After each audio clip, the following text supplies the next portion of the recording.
Bombo Police Report.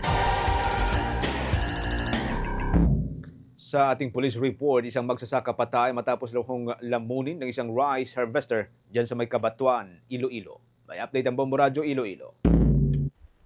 Nasawi ang isang lalaki matapos aksidenteng malamo ng isang makinaryang pang-ani o harvester sa barangay Hanipaan o Weste, Cabatuan, Iloilo. Kinilala ang biktima na si alias Jose, 57 anyos, may asawa at residente ng barangay Hanipaan, Olo sa parehong bayan. Sa panayam ng Bombo Radio kay Police Lieutenant Veto Bastiero Jr., Deputy Chief of Police ng Cabatuan, Iloilo, sinabi nito na habang nililinis umano ng biktima ang harvester, aksidente itong tinamaan ng bahagi ng makina na tinatawag na reaper.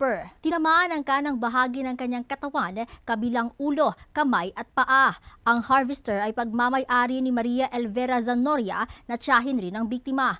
Ngunit ayon sa anak ng biktima na si Gerson Tirados, may dahilan upang pagdudahan ang sinasabing aksidente. Kwento niya, bago ang insidente, inutusan umano ng driver ang kanyang ama na linisin ang bahagi ng harvester, partikular ang threshing drum. Aniya, 3 sila sa lugar ng mangyari ang insidente at nakita niyang habang naglilinis ang kanyang ama, biglang pinaandar ng driver ang makina dahilan para umikot ang threshing drum at tuluyang lamunin ang biktima. Dahil sa batiding pinsala, agad na isinugod ang biktima sa Ramon Tabiana Memorial District Hospital, ngunit idineklara rin siyang dead on arrival ng doktor. Gayunpaman, duda ang pamilya ng biktima sa tunay na nangyari at pinaniniwala ang posibleng may masamang intensyon ng driver ng makina laban kay Jose.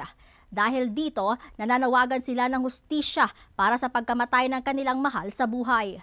Sa ngayon, patuloy na nangangalap ng ebidensya ang mga otoridad upang matukoy kung mayroong pagkukulang o pananagutan ang driver sa insidente. As in concerning sa update natin tungkol sa nangyari doon sa barangay Hanipaan Weste, Cabatuan, Iloilo, wherein as a result of that incident, may nangyari yan, namatay doon ang alias Jose, na biktima natin na yung nahulog siya mismo sa reefer ng harvester doon. So, nagkaharapan dito sa opisina natin yung family of the victim at saka yung driver at saka yung owner mismo ng harvester at doon nila yung tackle kung anong talagang nangyari doon.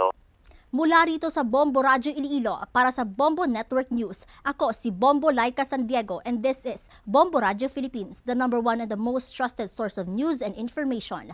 Basta Radio, Bombo! For the most trusted source of news and information, visit our website at www.bomboradio.com. Follow us on Bombo Radio mobile app, Facebook, YouTube, TikTok, and X, formerly Twitter.